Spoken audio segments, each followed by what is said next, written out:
এইভাবে গোল গোল করে উচ্ছেগুলো আমি কেটে নেব। নমস্কার বন্ধুরা, দীপ্তি কিচেনের সকল বন্ধুকে স্বাগত। আজকে আমি রেসিপি আপনাদের সামনে শেয়ার করব, সেটা হচ্ছে উচ্ছে। আমি এখানে 4টে উচ্ছে নিয়ে নিয়েছি। উচ্ছে আজকে একটা অন্য ধরনের রেসিপি হবে। অনেক সময় তো আমরা উচ্ছে ভাজা, উচ্ছে চচ্চড়ি, উচ্ছে শুক্তো খাই, তা একঘেয়েমি আমাদের ভালো লাগে না, তাই আজকে উচ্ছে পোস্ত বানাবো। তা কীভাবে তৈরি করি দেখুন। আমি উচ্ছেগুলোকে নিয়ে চলে এসেছি। আমি উচ্ছেগুলো এখানে কেটে নেব। বন্ধুরা, আমি উচ্ছেগুলো এই বটির সাহায্যে আমি কেটে নেব। কেটে নিয়ে আমি রেসিপিটা রান্না চালাই গিয়ে করবো। আপনারা ভিডিওটা দেখতে থাকুন, আশা করছি ভালো লাগবে। আর পুরো ভিডিওটা দেখবেন, নালে কিভাবে আমি রেসিপিটা তৈরি করব আপনারা বুঝতে পারবেন না। দেখতে থাকবেন, ভালো লাগবে আপনাদের।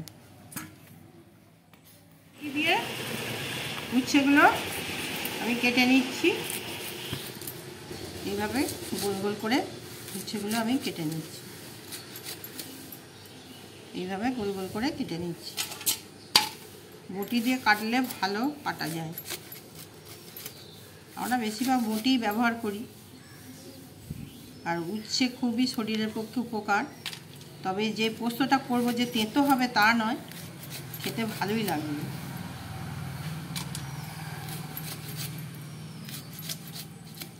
গরম ভাতের সাথে দারুণ লাগে খেতে, গরম গরম ভাতের সাথে দারুণ লাগবে।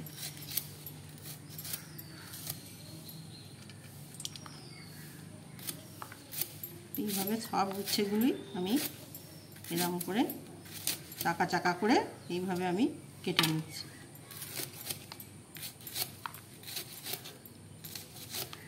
আমি উচ্ছে কেটে নিয়ে ভালো করে ধুয়ে রান্নাটা করব রান্না চালাই গিয়ে। উচ্ছেগুলো খুব ভালো, একদম গাছের টাটকা উচ্ছে। আর উচ্ছের এই রেসিপিটা অসাধারণ নিরামিষ রেসিপি, উচ্ছে পোস্ত।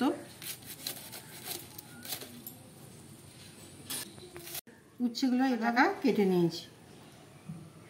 এইভাবে কেটে উচ্ছে পোস্ত তৈরি করলে দারুণ লাগে খেতে, আর দেখতেও সুন্দর লাগে। এই দেখুন, আমি এবার এটাকে নিয়ে গিয়ে ধুয়ে রেসিপিটা তৈরি করব। বন্ধুরা, আমার উচ্ছে কাটা শেষ হয়ে গেছে। দেখুন কত সুন্দর চাকা চাকা করে উচ্ছেগুলো কেটে নিয়েছি। এই উচ্ছেগুলো এবার নিয়ে গিয়ে আমি ভালো করে জলে ধুয়ে এটাকে রান্না করব। এই রেসিপিটা একবার আপনারা তৈরি করে দেখবেন, খেয়ে দেখে আমাকে কমেন্ট করে বলবেন কেমন হয়। উচ্ছে যারা পছন্দ করে তাদের তো খেতে খুবই ভালো লাগে, আর যারা পছন্দ করে না এই রেসিপিটা তাদের ভালো লাগবে। আমি উচ্ছেগুলোকে 2-3 বার ভালো করে ধুয়ে নিয়ে চলে এসেছি, জল ঝরিয়ে নিয়েছি। একটা কড়াতে তেল দিয়ে তেলটাকে আমি ভালো করে গরম করে নেব। এইভাবে উচ্ছেগুলোকে ধুয়ে আমি জল ঝরিয়ে নিয়েছি। তেল আমার গরম হয়ে এসেছে, তেল আমার গরম হয়ে গেছে। এবার আমি উচ্ছেগুলো এর মধ্যে দিয়ে দেবো। সব উচ্ছেগুলোই আমি এর মধ্যে দিয়ে দেবো।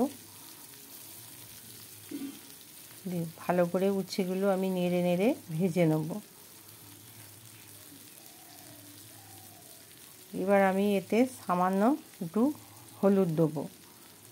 হলুদ আর নুন দিয়ে সব কিছু দিয়ে ভালো করে এটাকে আমি মিশিয়ে নেব।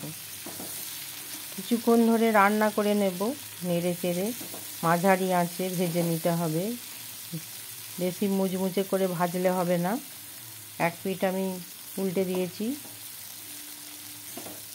আবার অপর পিঠটাও আমি এইভাবে উল্টে উল্টে ভেজে নিচ্ছি। একটু সময় নিয়ে ভাজতে হবে।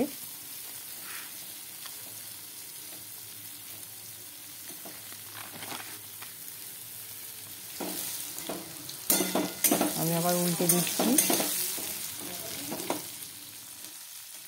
উচ্ছেগুলো লাল করে ভাজা হয়ে গেছে।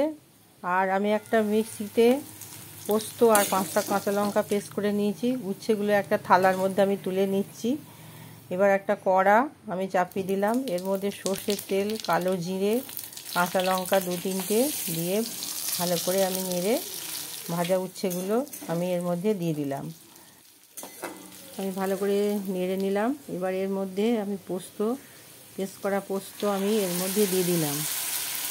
এবার এটাকে আমি ধুয়ে এর মধ্যে আমি জল দিয়ে দিলাম, পোস্ত ধোয়া জল দিয়ে এটাকে ভালো করে মিশিয়ে নিলাম। এর মধ্যে এবার একটু লবণ দিয়ে দিলাম আর একটু সামান্য হলুদ দিয়ে দিচ্ছি, আর একটু সামান্য একটু চিনি দিলাম, চিনিটা নাও দেওয়া যায়। এটাকে ভালো করে মিশিয়ে নিলাম। আর পোস্ত ধোয়ার জলটা একটু টেনে এসেছে। এবার উপর থেকে একটু সর্ষের তেল ছড়িয়ে দিলাম। কাঁচা সর্ষের তেল দিলে খেতে বেশ ভালোই লাগে। আমি একটা প্লেটের মধ্যে উচ্ছে পোস্ত তুলে নিলাম গরম গরম। আর আমার যদি এই রেসিপিটা যদি ভালো লাগে থাকে অবশ্যই একটা লাইক শেয়ার সাবস্ক্রাইব করবেন। আজকে তৈরি হয়ে গেল উচ্ছে পোস্ত।